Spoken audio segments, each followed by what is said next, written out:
नमस्कार विद्यार्थी मित्रांनो, स्वागत आहे तुम्हा सर्वांचं महानोकरी एक्सप्रेस या आपल्या मराठी यूट्यूब चॅनलवर। तर विद्यार्थी मित्रांनो, आजचा आपला सराव प्रश्नसंच क्रमांक 7 असणार आहे। याआधी आपण 6 सराव प्रश्नसंच घेतले आहे, ते जर बघितले नसेल तर बघून घ्या। चॅनलवर आपल्या नागपूर उच्च न्यायालय शिपाई भरतीच्या नावाने प्लेलिस्ट बनवली आहे, त्यामध्ये संपूर्ण व्हिडिओ तुम्हाला मिळून जाईल।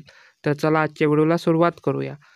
तर आजचा आपला पहिला प्रश्न असा असणार आहे, भारतीय द्वीपकल्पाचे दक्षिण टोक कोणते? ऑप्शन दिलेले आहे, ए चेन्नई, बी कन्याकुमारी, सी तिरुवनंतपुरम, डी मदुराई। तर भारतीय द्वीपकल्पाचे दक्षिण टोक हे कन्याकुमारी आहे, म्हणून या प्रश्नाचं उत्तर होईल ऑप्शन क्रमांक बी कन्याकुमारी। त्यानंतर आहे प्रश्न क्रमांक 2, हँगिंग गार्डन्स हे महाराष्ट्रातील खालीलपैकी कोणत्या ठिकाणी स्थित आहे?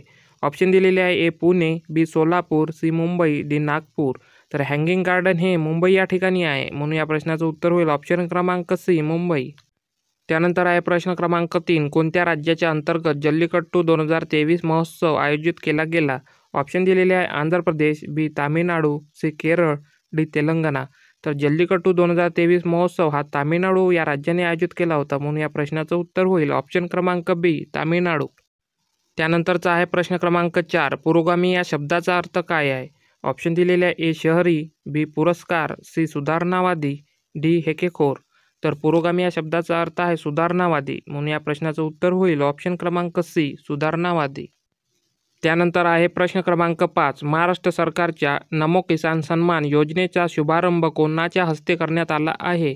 ऑप्शन दिलेले आहे, ए द्रौपदी मुर्मू, बी रमेश बैस, सी नरेंद्र मोदी, डी नितीन गडकरी। तर नमो किसान सन्मान योजनेचा शुभारंभ हा नरेंद्र मोदी यांच्या हस्ते करण्यात आला आहे, म्हणून या प्रश्नाचं उत्तर होईल ऑप्शन क्रमांक सी नरेंद्र मोदी।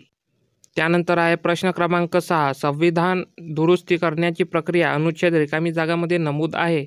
ऑप्शन दिलेले आहे, कलम 324 कलम, बी 368 कलम, सी 374 कलम, डी 382 कलम। तर संविधानामध्ये दुरुस्ती करण्याची प्रक्रिया ही कलम 368 मध्ये दिलेली आहे, म्हणून या प्रश्नाचं उत्तर होईल ऑप्शन क्रमांक बी 368 कलम। त्यानंतर आहे प्रश्न क्रमांक 7, कोणी न्यू इंडिया हे वर्तमानपत्र चालवून क्रांतीचा पुरस्कार केला? ऑप्शन दिलेले आहे, Bipinchandra Pal, B Bhagatsingh, C Mahatma Gandhi, D V Da Savarkar. तर न्यू इंडिया हे वर्तमानपत्र बिपिनचंद्र पाल यांचं होतं, यांनी चालवून ह्या क्रांतीचा पुरस्कार केला आहे, म्हणून या प्रश्नाचं उत्तर होईल ऑप्शन क्रमांक ए बिपिनचंद्र पाल। त्यानंतर आहे प्रश्न क्रमांक 8, ज्या गोष्टीची भीती वाटते तीच समोर येऊन उभी राहते, या अर्थाची जुळणारी म्हण खालीलपैकी कोणती? ऑप्शन दिलेले आहे, ए दिव्याखाली अंधार, बी भीत्यासाठी ब्रह्मराक्षस, सी अजापुत्रा बली दत्यात, डी बळी तो का न पिळी। तर ज्या गोष्टीची भीती वाटते तीच समोर येऊन उभी राहते, याला जुळणारी म्हण आहे भीत्यासाठी ब्रह्मराक्षस, म्हणून या प्रश्नाचं उत्तर काय होईल? तर ऑप्शन क्रमांक बी भीत्यासाठी ब्रह्मराक्षस। त्यानंतरचा प्रश्न आहे प्रश्न क्रमांक 9, स्वर्णसिंग कमिटीच्या शिफारशीनुसार 1976 मध्ये 42व्या दुरुस्तीद्वारे रिकामी जागा या बाबीला घटनेत समाविष्ट केले आहे, तर ती बाब कोणती आहे? तर ऑप्शन दिलेले आहे, ए समवर्ती सूची, बी शिक्षणाचा अधिकार, सी नागरिकांची मूलभूत कर्तव्ये, डी माहितीचा अधिकार। तर 42व्या दुरुस्तीमध्ये नागरिकांची मूलभूत कर्तव्ये या बाबीला घटनेमध्ये समाविष्ट करण्यात आले आहे, म्हणून या प्रश्नाचं उत्तर काय होईल? तर ऑप्शन क्रमांक सी नागरिकांची मूलभूत कर्तव्ये। त्यानंतर आहे प्रश्न क्रमांक 10, कर्करेखा खालीलपैकी भारतातील कोणत्या राज्यात जात नाही? ऑप्शन दिलेले आहे, ए राजस्थान, बी महाराष्ट्र, सी गुजरात, डी पश्चिम बंगाल।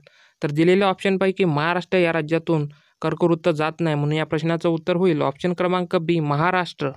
त्यानंतर आहे प्रश्न क्रमांक 11, मान्सून या पुस्तकाचे लेखक कोण आहेत? ऑप्शन दिलेले आहे, अमर्त्य सेन, बी अरविंद सुबे, डी शशी थरूर। तर हे मान्सून या पुस्तकाचे लेखक आहे अभय के, म्हणून या प्रश्नाचं उत्तर होईल ऑप्शन क्रमांक सी अभय के। त्यानंतर आहे प्रश्न क्रमांक 12, जागतिक व्यापार संघटनेतील सदस्य देशांची एकूण संख्या रिकामी जागा आहे? ऑप्शन दिलेले आहे, ए 164, बी 150, सी 148, डी 192। तर जागतिक व्यापार संघटनेतील सदस्य देशांची संख्या आहे एकूण 164, म्हणून या प्रश्नाचं उत्तर होईल ऑप्शन क्रमांक ए 164। त्यानंतर आहे प्रश्न क्रमांक 13, खालीलपैकी कोणते पीक खरीपाचे नाही? ऑप्शन दिलेले आहे, ए मोहरी, बी भात, सी कापूस, डी बाजरी। तर खालीलपैकी मोहरी हे पीक खरीपाचे नाही आहे, म्हणून या प्रश्नाचं उत्तर होईल ऑप्शन क्रमांक ए मोहरी। त्यानंतर आहे प्रश्न क्रमांक 14, चंद्र व सूर्य यांच्या दरम्यान पृथ्वी आल्यास रिकामी जागा हे ग्रहण होते? ऑप्शन दिलेले आहे, खंडग्रास सूर्यग्रहण, बी खग्रास सूर्यग्रहण, सी. कंकणाकृती सूर्यग्रहण, डी. चंद्रग्रहण. चंद्र आणि सूर्य यांच्या दरम्यान जर पृथ्वी आली तर त्यानंतर जे ग्रहण होते त्याला चंद्रग्रहण असं म्हटलं जाते, म्हणून या प्रश्नाचं उत्तर होईल ऑप्शन क्रमांक डी, चंद्रग्रहण. त्यानंतर आहे प्रश्न क्रमांक 15. भारतात कोणत्या ठिकाणी जारवा जनजाती आढळते? ऑप्शन दिलेले आहे: ए. झारखंड, बी. ओडिशा, सी. अंदमान निकोबार बेट, डी. कच्छचे रण. तर भारतामधील जारवा ही जनजाती अंदमान आणि निकोबार बेटवर आढळते, म्हणून या प्रश्नाचं उत्तर होईल ऑप्शन क्रमांक सी, अंदमान निकोबार बेट. विद्यार्थी मित्रांनो, व्हिडिओ जर आवडला असेल तर व्हिडिओला लाईक करा आणि चॅनलला सबस्क्राईब करा. अशाच प्रकारचे नवीन व्हिडिओ तुमच्यासाठी घेऊन येत राहतो. तर चला भेटूया पुढच्या एका नवीन व्हिडिओमध्ये. तोपर्यंत धन्यवाद.